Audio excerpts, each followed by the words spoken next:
The economic system of capitalism has allowed numerous countries, corporations, and individuals to prosper in this modern age. But it is certainly not the perfect system. Capitalism has faced rising criticism due to the growing inequality that it has helped to create across the globe. That is concerning since this economic structure is found across large parts of the world and many of us rely on it to survive. So, when will we actually know if capitalism has gone too far and has extracted too much from society? In this video, we examine which parts of today's capitalistic system have grown out of control and the signals that we need to be aware of so that we can take command before it is too late. Some may even argue that capitalism has already gone too far and want immediate reforms to better manage it. Others may debate that the system has not even gone far enough. They seek a true free market with no government intervention or central banks that control interest rates or the money supply. So, where does our society stand now then? Let's find out.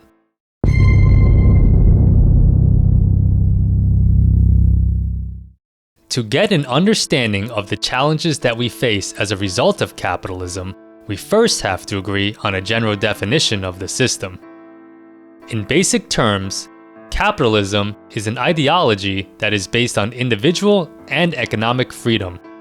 In this system, there is private ownership of the production of goods and services, and those private owners are allowed to collect a profit. Members of society then reward participants based on the value that they believe participants provide, either by buying their goods or providing them with a wage for their work. In a capitalistic system, decisions are made primarily to maximize monetary gains, as the system offers no boundaries to the amount of profit that one could accumulate. In theory, that limitless incentive should result in efficient choices, since society will only buy what is actually wanted, and therefore people who make or do what is in demand can personally profit. However, theory doesn't always match reality. In a recent global survey conducted in 2020, 57% of people agreed that, quote, capitalism as it exists today does more harm than good in the world. How can a system that has such strong alignment between personal actions and communal success cause so much disagreement in today's world? Well, that divergence can occur when the definition of success is misguided in the first place. Businesses and countries have long contended that continuous growth is optimal. However, this singular focus on growth does not seem to be the ideal indicator of the true health of a corporation or society. It could also create poor incentives for short-term choices that do not contribute to a company's or society's long-term prosperity.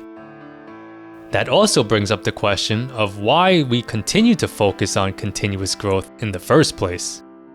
It's never enough that a company reports strong earnings results. Investors actually want the promise of growth. But why? Why aren't steady results with flat growth seen as positive?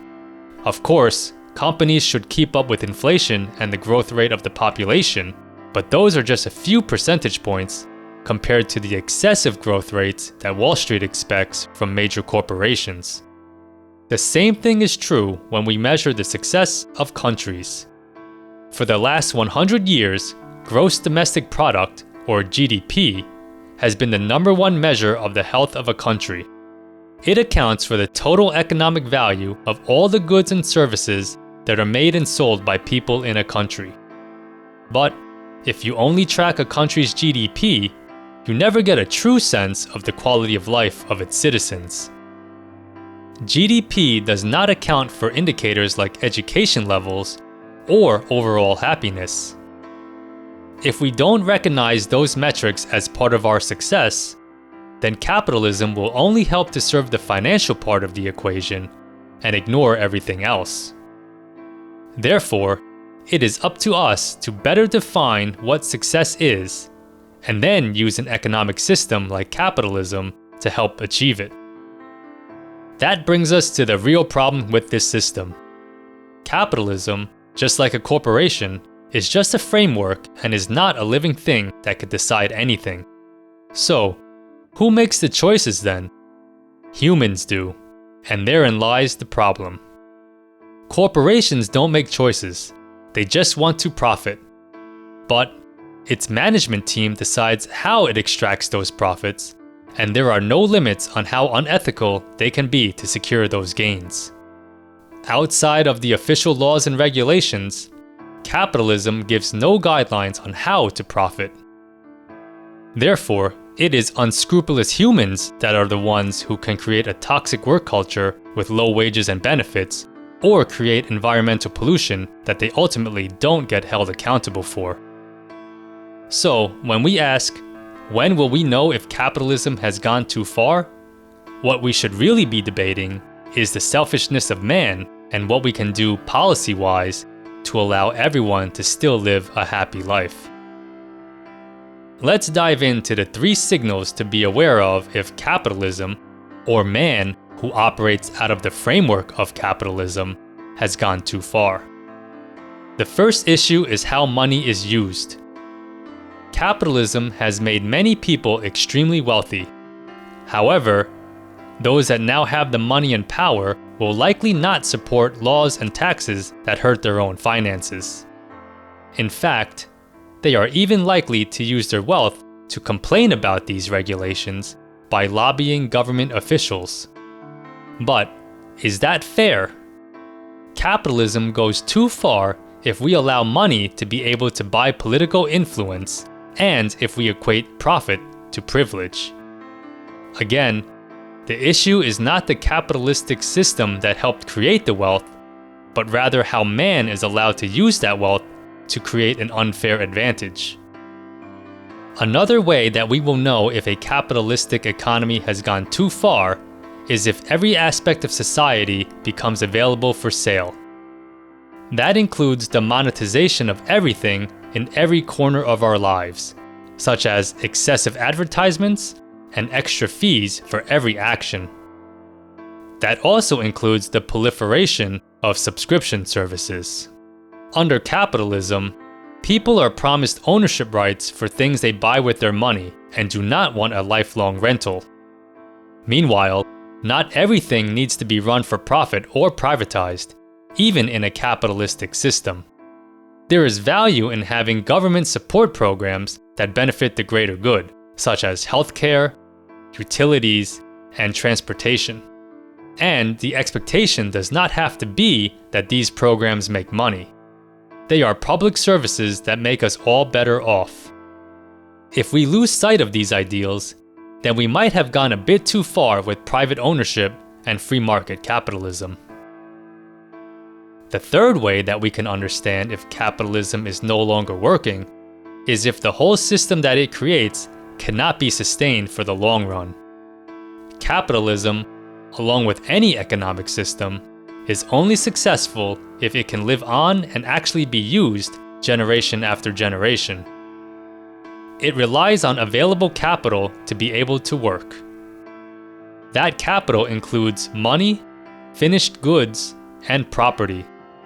But that also includes natural capital like land, water, and a clean environment. Therefore, it is in the best interest of the system to promote behaviors that help maintain all of that available capital. Otherwise, the system would fail altogether. It is clear that capitalism can maintain capital like money and goods, but does it do a good job of maintaining natural resources? If we don't price in the value of natural resources, then they risk being used up and the system could ultimately fail. Therefore, we need accountability for the use of all capital, or else there will not be any economic system in the future, period. An efficient capitalistic system will always go where the money is. So, to improve our current situation, our opinion is that we need to align it with the long-term values for all of society. That means no more depletion of natural resources or short-term extraction of wealth, but rather fair prices on all capital with a long-term future in mind. A good example of this is with B corporations, a private certification of for-profit companies that showcase positive social and environmental performance. Big companies like Ben & Jerry's and Patagonia are certified B corporations, and they prove that businesses can still be profitable while operating in a socially sustainable manner.